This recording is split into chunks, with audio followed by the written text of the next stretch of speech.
Hi students, ഇന്ന് നമ്മൾ പഠിക്കാൻ പോകുന്നത് 10ാം ക്ലാസ്സിലെ 10ാമത്തെ ചാപ്റ്ററായ സർക്കിൾസ് ആൻഡ് ലൈൻസിലെ 5ാമത്തെ ഭാഗമാണ്. അത് ലാസ്റ്റ് ഭാഗം. പേജ് നമ്പർ 222-ലെ 3, 4, 5 ചോദ്യങ്ങളാണ് നമ്മളിവിടെ ചെയ്യുന്നത്. കഴിഞ്ഞ ക്ലാസ്സിൽ 1, 2 പ്രോബ്ലംസ് നമ്മൾ ചെയ്തു. അതിനകത്ത് പി എന്ന പോയിന്റ് അകത്തായിരുന്നു, ഇതിനകത്ത് പി പുറത്ത് വരുന്ന ചോദ്യങ്ങളാണ് വന്നിരിക്കുന്നത്. അപ്പോൾ നമുക്കിവിടെ ഫിഗർ തന്നിട്ടുണ്ട്. ഇവിടെ ചോദ്യത്തിൽ പറഞ്ഞിരിക്കുന്ന A B is the diameter of the circle. A B എന്ന് പറയുന്നത് വ്യാസമാണ്. And it is extended to the point P. അതിനെ നീട്ടി പി വരെ വരച്ചിട്ടുണ്ട്. The tangent from P touches the circle at Q. പിയിൽ നിന്നും വൃത്തത്തിലേക്കുള്ള തൊടുവര ക്യൂവിൽ മുട്ടുന്നു. അങ്ങനാണെങ്കിൽ ഇതിൻ്റെ ആരം അഥവാ റേഡിയസ് കണ്ടുപിടിക്കണം. ഇവിടെ ഫിഗറിൽ തന്നിരിക്കുന്ന എ മുതൽ പി വരെയുള്ള നീളമാണ് 8 സെന്റിമീറ്റർ. അപ്പോൾ A P equal to 8 centimetre എന്ന് തന്നിട്ടുണ്ട്. അതേപോലെ P Q equal to 4 centimetre എന്ന് തന്നിട്ടുണ്ട്. നമുക്കറിയാവുന്ന എന്താണ്? P A into P B equal to P Q square നമുക്കറിയാമല്ലോ. പി എ അല്ല എ പി രണ്ട് സെയിം തന്നെയാണ്, ഞാൻ കഴിഞ്ഞ വീഡിയോയിൽ പറഞ്ഞിരുന്നു. 8 ഇൻറ്റു പി ബി നമുക്കറിയത്തില്ല equal to P Q square. P Q 4 ആണ്, 4 സ്ക്വയർ. അപ്പോൾ 8 into P B equal to 4 square 16 എന്ന് എഴുതാമല്ലോ. അല്ലെങ്കിൽ പി ബി ഈക്വൽ ടു 16. ഇവിടെ ഗുണിച്ചിരിക്കുന്ന അപ്പുറത്ത് പോകുമ്പോൾ ഡിവിഷൻ ആവും, ഹരണമാവും. 16/8 എന്ന് പറയുന്നത് 2 സെന്റിമീറ്റർ ആണ്. അപ്പോൾ പി ബി 2 സെന്റിമീറ്റർ ആണ് അല്ലെ. ഈ എ മുതൽ പി വരെയുള്ളതാണ് 8 സെന്റിമീറ്റർ. അതിൽ നിന്നും പി ബി പോയി കഴിയുമ്പോൾ എന്ത് വരും? ഡയമീറ്റർ അഥവാ വ്യാസം എ ബി കിട്ടുകയല്ലേ.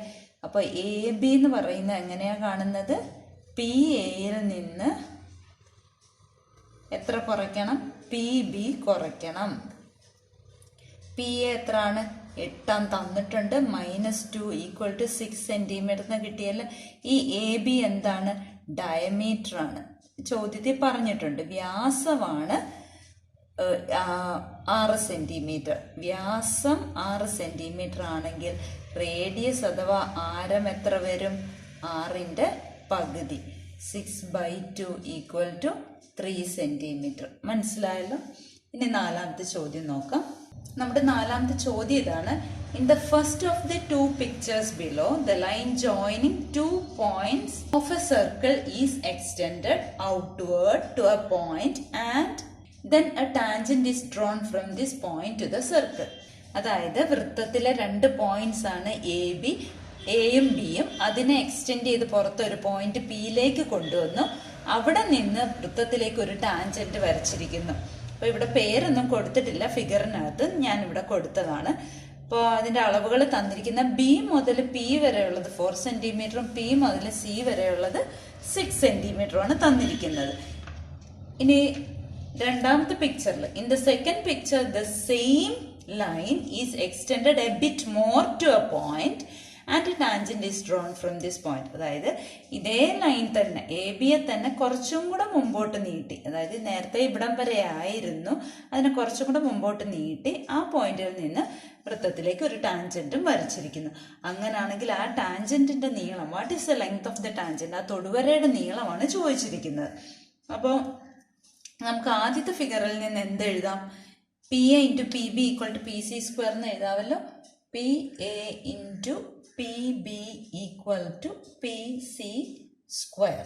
ഇവിടെ പി മുതൽ എ വരെയുള്ള തന്നിട്ടില്ല അല്ലെ. അപ്പോൾ P A into P B എന്ന് പറയുന്ന 4 സെന്റിമീറ്റർ ആണ്, equal to P C 6 centimetre ആണ്. അപ്പോൾ 6 square. P A into 4 equal to 6 square. 6ന്റെ സ്ക്വയർ 36 ആണ്. 6 ഗുണം 6 36. അപ്പോൾ പി എ കാണാമല്ലോ. ഈ ഗുണിച്ചിരിക്കുന്ന 4നെ ഇപ്പുറത്ത് പോകുമ്പോൾ ഹരിക്കുക, ഡിവൈഡ് ചെയ്യുക. ഇപ്പം 9 സെന്റിമീറ്റർ എന്ന് കിട്ടിയല്ലോ. അതായത് പി മുതൽ എ വരെയുള്ള ദൂരമാണ്, പി പുറത്ത് കിടക്കുന്ന പിയിൽ നിന്ന് എ വരെയുള്ള ദൂരമാണ് 9 സെന്റിമീറ്റർ. അതിൽ നിന്ന് നമുക്ക് എ ബി കിട്ടുമല്ലോ. എ ബി എത്ര വരും? എ ബി ഈക്വൽ ടു ഈ 9ൽ നിന്ന് ഈ 4 കുറച്ചാൽ പോരെ. ആകെ ഉള്ളത് പി മുതൽ എ വരെ 9 അതിൽ നിന്ന് 4 കുറയ്ക്കുമ്പോൾ എ ബി കിട്ടും. അതായത് 5 സെന്റിമീറ്റർ കിട്ടിയല്ലോ. ഈ 5 സെന്റിമീറ്റർ തന്നെയാണല്ലോ ഇവിടെയും കിടക്കുന്നത്. അതിനെ തന്നെ എല്ലാം എക്സ്റ്റെൻഡ് ചെയ്ത് കുറച്ചും കൂടെ പുറകോട്ട് മാറ്റിയെന്നല്ല. അതായത് ഈ 4 മാറി. പിന്നെ ഇവിടെ ഫിഗറിൽ തന്നിട്ടുണ്ട് 5 സെന്റിമീറ്റർ എന്ന്. 4 സെന്റിമീറ്റർ മാറി 5 സെന്റിമീറ്റർ ആയി അല്ലെ. അപ്പൊ നമുക്ക് എന്ത് എഴുതാം? ഈ രണ്ടാമത്തെ ഫിഗറിൽ നിന്ന് P A into P B equal to P C square. അപ്പൊ പി എ എത്രയാണ്? പി മുതൽ എ വരെയാണ്. അപ്പൊ 5 + 5 10 വന്നല്ലോ. ഇൻറ്റു പി ബി എന്ന് പറഞ്ഞാൽ പി മുതൽ ബി വരെ 5 ഫിഗറിൽ തന്നിട്ടുണ്ട്. പി സി സ്ക്വയർ ആണ് കാണേണ്ടത്. പി സി ആണ് നമുക്ക് കാണേണ്ടത്. അപ്പൊ 10 5s are 50 അല്ലേ. 50 equal to P C square. Square കളയാൻ വേണ്ടിയിട്ട് നമ്മൾ മറ്റേ വശത്ത് റൂട്ട് ഇട്ട് കൊടുക്കും. ഇനി നമുക്കറിയാവുന്ന എന്താ? 25 × 2 അല്ലേ 50 അല്ലേ. അപ്പൊ ഇതിനെ √25 ഇൻറ്റു √2 എന്ന് എഴുതാമല്ലോ. √25 എത്രയാണ്? 5 ആണ്. അപ്പൊ 5 √2 എന്ന് എഴുതാമല്ലോ. ഈക്വൽ ടു 5 √2 സെന്റിമീറ്റർ എന്ന് എഴുതാം. അപ്പം ലെങ്ത് ഓഫ് ദി ടാൻജന്റ് അഥവാ തൊടുവരയുടെ നീളം സമം 5 √2 സെന്റിമീറ്റർ എന്ന് എഴുതാമല്ലോ. ഇനി അഞ്ചാമത്തെ ചോദ്യം ചെയ്യാം. അഞ്ചാമത്തെ ചോദ്യം ഇതാണ്. In the picture the line joining the points of intersection of 2 circles is drawn and from A point on it one tangent is drawn to each circle. Prove that the lengths of these tangents are equal. ഞാൻ ഇവിടെ പേര് കൊടുക്കാം. നമുക്ക് ആദ്യം ഉള്ളത് ഈ 2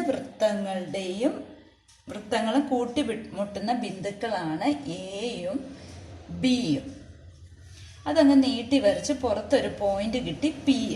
ആ പിയിൽ നിന്ന് ഈ ചെറിയ വൃത്തത്തിലേക്ക് ഒരു ടാൻജന്റ് ഒരു തൊടുവര വരച്ചിട്ടുണ്ട് പി എക്സ്. അതേപോലെ വലിയ വൃത്തത്തിലേക്ക് ഒരു ടാൻജന്റ് വരച്ചിട്ടുണ്ട് പി വൈ.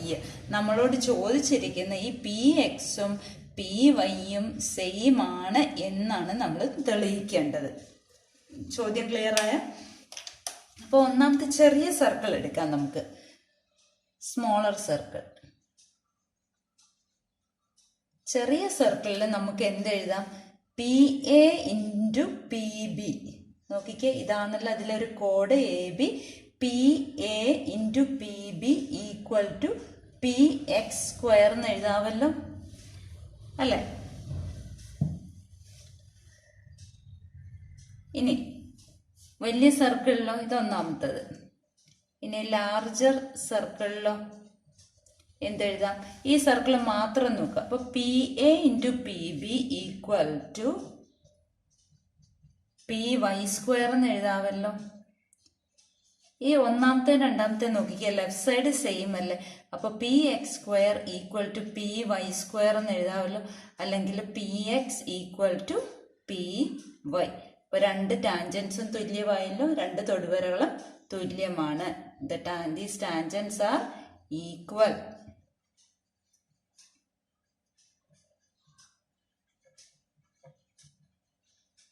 ഈ തൊടുവരകൾ തുല്യമാണ്.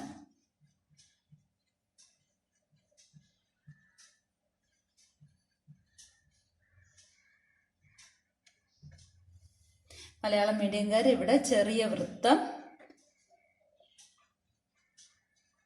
എന്നെഴുതുക, ഇവിടെ വലിയ വൃത്തം എന്നെഴുതുക.